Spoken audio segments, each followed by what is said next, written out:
لقد كنت صوفيا برم شام مقبلا إلى الله بالإخلاص قد حست أفضلا. Sëriñ Maxtaar Xari Dieng di doomi borom Cham ak soxna Xari Dieng mi ngi génne àdduna ci atum 1914 mu jàngee alxuraan ci sëriñ Mbàkke Buso ca Gédé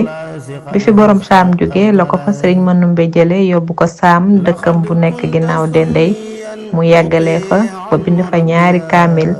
sëriñ Abibu Mbàkke imam moo ko jàngal xam-xam ba seedeel ko ak rawam ci xam-xam ba tax na taalif na ay xasida yu bari. sëriñ Moodu Mustapha yi moon xam-xamam te naw jikkoom ba tax mu sàkk woon mu dem Tundu Gàlle nekk fa Daaru Salaam Gàlle nekkal fa yoon wi